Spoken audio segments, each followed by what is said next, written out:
Bonjour à tous, alors aujourd'hui je voulais faire un petit vlog pour célébrer la fin de la publication du volume 1 de Koagedon, en revenant un peu sur le parcours de cette série étrange qui est un peu la seule série clairement comique à la con auquel j'ai mis beaucoup de mon énergie. Alors voilà, l'histoire ça commence à peu près dans le début des années 2000, 2001, 2002, où je jouais à un jeu vidéo, des South Park, sur lequel on devait lancer des boules de neige sur des dindons. Et je me souviens que ce jeu m'avait terrifié. Et pourtant les dindons c'était assez con, hein, c'était pas des trucs de Resident Evil ni rien. Et ça m'a fait réfléchir, je me dis, et si je crée quelque chose de terrifiant avec quelque chose de parfaitement innocent. Alors au début, je voulais faire un truc qui s'appellerait Bébé Phoque Guédon, qui serait avec des bébés phoques mutants.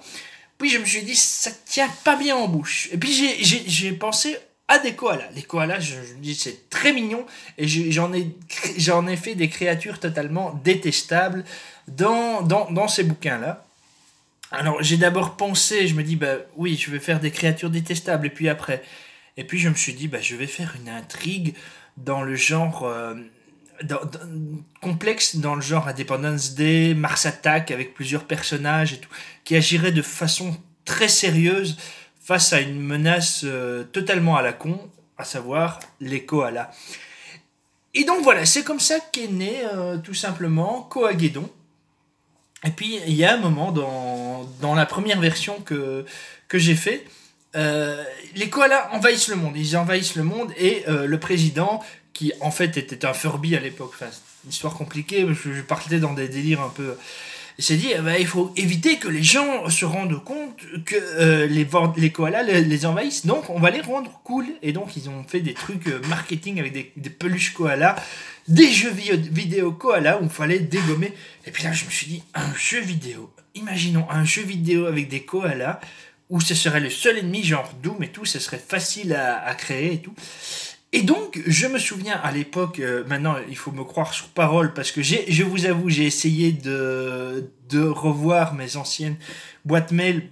J'avais trouvé l'adresse mail de Ubisoft et j'avais écrit, j'avais envoyé un dossier présentant les koalas comme le prochain jeu vidéo Doom où on n'a qu'un seul ennemi à tuer. Et voilà, j'ai pas eu de réponse. Et c'était dans les environs de 2004. Et figurez-vous qu'en 2006, voilà que sort Les Lapins Crétins.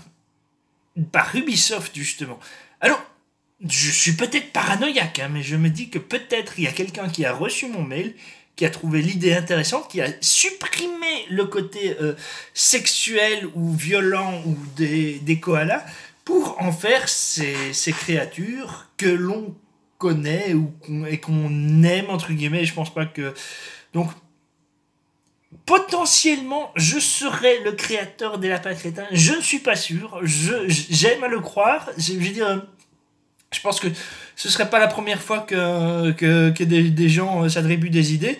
Et de toute façon, le résultat est aux antipodes de ce que j'ai proposé. Donc, pour moi, je ne me sens pas comme plagié, parce que c'est vrai que. Voilà. Et donc, ça, c'était la première mouture des koalas. Ceux qui ont remarqué les premières pages voient qu'il est écrit signé 2011-2017. En fait, j'ai dessiné les pages de la nouvelle version que j'ai présentée sous forme de feuilleton en 2011. Et en 2017, après avoir eu une tablette graphique, j'ai refait les pages. J'en ai même rajouté la séquence où le personnage abuse du caca de koala et part dans tous les sens. Eh bien, en fait, c'est une séquence que j'ai rajoutée très récemment. Que j'ai repris d'ailleurs de cet énorme dossier qui raconte l'histoire des koalas. D'ailleurs, je reviens un peu sur leur origine, parce que dans la première version, les koalas étaient des créatures tout à fait naturelles, et leur ennemi naturel, c'était le dodo. Donc j'avais fait une histoire avec King Dodo, qui a été importé aux États-Unis pour chasser les koalas, ce qui était vraiment au final un peu too much. Dans la nouvelle version que vous pouvez lire, qui est disponible sur Internet, on peut découvrir... Il y a des indices, des légers indices qui disent, qui parlent de la provenance des nouveaux koalas.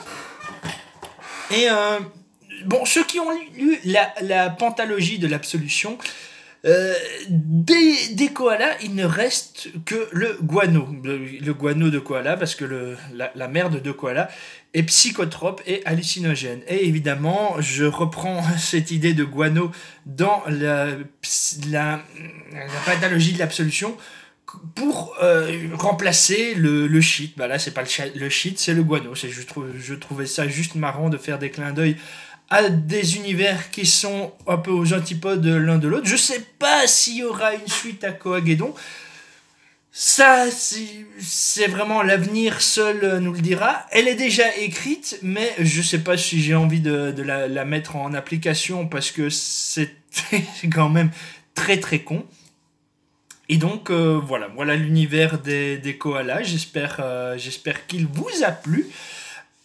Donc prochainement, le prochain feuilleton qui sera diffusé sur Facebook, LinkedIn et tout ça, ou DeviantArt chaque semaine sera Kokmar, un de mes plus vieux personnages. J'espère que vous lui ferez bon accueil.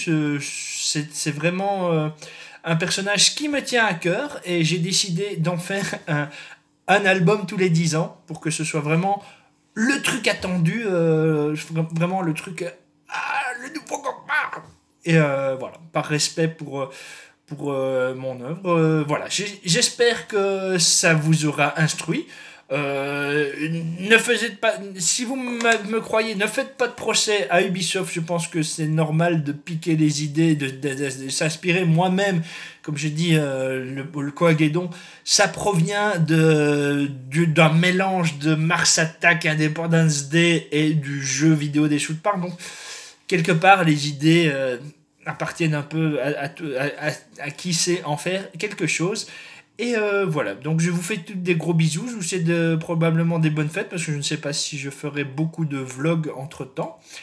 Et je vous dis à tout bientôt. Bisous!